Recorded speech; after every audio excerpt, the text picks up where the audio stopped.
So, seeing as you clicked on this video, I'm assuming you have at least some sort of interest in speedcubing as a hobby and all the questions that would come along with that, such as why do I enjoy it, what's great about it, why do I buy so many different cubes that all look the same and do the same thing, what does my collection look like, and so on and so forth. So those are questions that I'm hoping to answer with this hobby showcase style of video, starting with one of my favorites, speedcubing. So my speedcubing story starts pretty much where I think everybody's does, and that's with a nice old-fashioned Rubik's brand cube. Now these are the ones that you need two hands to turn, and maybe your grandma's got one in her attic. This is where I started, and I learned at a very young age. I don't remember how old, maybe 6, 7, 8. I used YouTube tutorials to figure out how to get this thing from a mess to a solved masterpiece. Now, like many things with kids, this got old very quickly, and I kind of put it away and forgot about it for a long enough time. Now, this was until first year of university, I actually made a friend who was very into speedcubing already and kind of lit my spark again and got me back into it. Now, I saw him like solving, at lunch or whatever, and he was quick, very quick, and this was never something that I went for. I never tried to be like the fastest. Once I was able to solve it, I was happy. But then he came around and eventually he gave me my first actual speed cube, which was a Yushin Little Magic. Now, this was the first time I'd ever turned a cube that was, felt good in the hands. It was fast, made me feel like, okay, I could actually do something fast with this. But the method that I used was poopy beginner method, and there was no getting fast with that. So everything kind of just built up. I started learning faster methods, and it just snowballed into what it is now. So with that little magic, it just progressed and progressed, and now I've got many different speed cubes, all of which basically do the same thing. But if you ask any cuber, they'll tell you that they're not all the same. Some of them have magnets, some of them don't, and so on and so forth. I won't get into the details because that's just boring, but that's kind of my story and how it started and why I now have all these puzzles. Now, getting a bit more into the specifics of the hobby, my personal best time now, as of today, solving the Rubik's Cube is 13.87 seconds. And that's very quick, depending on who you are. It's very slow compared to some of the fastest cubers who average like 5, 6, 7, 8 seconds, but it's very quick compared to the average cuber who is like, averaging like 30 seconds. I happen to average around 20 seconds, but again, 13 was my personal best. But I don't get too close to that too often, especially since I don't practice as much as I used to.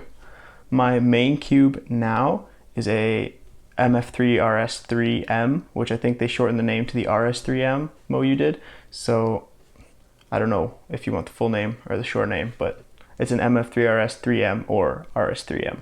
And for someone who's not as familiar, this is a cube that has magnets in the pieces. So when I turn, it kind of helps lock the layers in place, which makes it easier to turn faster because you don't get all nasty lockups and stuff. The method I use is pretty standard for almost all quick speed cubers I've come across. Use the Cfop method, which I won't get into the details of, but there are some great tutorials if you want to know what the Cfop method is all about. But I thought I should touch on the fact that that is the method that I use. For those who are a bit more into cubing might know that Cfop has a lot of algorithms, especially for the OLL layer, which is when you want to get the yellow face all solved on top. There are about 52 OLL algorithms, so I only know a couple of them, and I do that step in 2 steps for anybody who's thinking, oh, I wonder if he knows full OLL. No, I don't. Sorry. And one final thing before I move on is the fact that you may notice some of these puzzles are stickerless and some of them have stickers, which is more what an average person would think of a cube as, is having stickers. But this is actually just colored plastic, which is much preferred, and I feel like it makes it easier to kind of see pieces going together when they're in like exact blocks and they don't have, the black in between. That's just my preference, is stickerless puzzles. So I think the most important part of this video is like the why. Why do I enjoy cubing? Why would I recommend anybody to pick up a cube and start, cubing as a hobby? And there are many reasons for this. So the first reason is that it's super cheap really to get into. Now, obviously there are like speed cubes that are much more professional, have the magnets and everything, and cost a lot more money. But something like the Yushin Little Magic is a cube that costed maybe $5 on a Speedcubing website, and it's just as good. I can get just the same times as using a very more professional cube, and so it makes it a super easy place for someone to start if they want to. So that's like a $5 cube, whereas I don't know what other hobby you can get into for $5, but even something like the timer is an important part of the cube if you want to get fast. But there are hundreds, maybe not hundreds, but plentiful, there is a plentiful amount of free apps on the App Store that'll allow you to time yourself. So you could use a stopwatch, and it's something that you can get fully into without really a huge cost associated with it at all. So that's the first reason that I think it's so great as a hobby that anyone could pick up.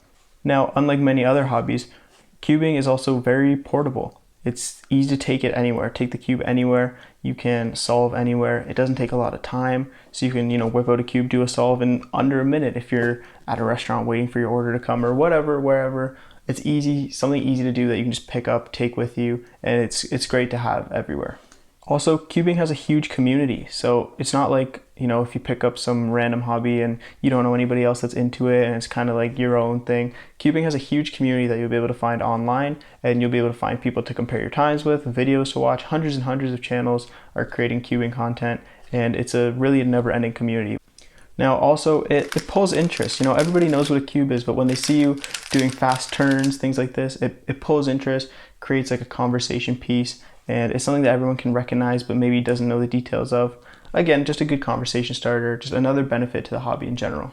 Now, last but not least, the final thing is that it's really a never-ending hobby. Now, you'd think, once you can solve it, it's over, but that is absolutely not the case, which I've learned, I guess, the easy or the hard way. Now, cubing doesn't stop at the 3x3. There are so many other puzzles that are not even cubes that I have gotten into, and my collection just keeps growing and growing. It's really never ending. I've gotten to the point even where I can solve the 3x3 cube blindfolded, but I think blind is a story for another day. Now, I hope if anything, this video motivates you to go pick up a speed cube of your own. Like I said, it's a super cheap hobby to get into, and there's a huge community surrounding it. So I can't recommend it enough. If you're looking for something to do, it's a boring time in quarantine. So get yourself a cube, watch some tutorials. It really is just something that I enjoy doing by myself or with my cubing friends and acquaintances. And it's something, again, I just suggest you pick it up and give it a try. This has been like my showcase of cubing as a hobby, and I hope if anything it's inspired you. Not even cubing, just pick up something, find something you love to do and do it. Look forward to more hobby showcases featuring things like the kendama and maybe my Lego Star Wars collection, which is slowly growing. But other than that, I hope you enjoyed this little look into my cubing hobby fun time.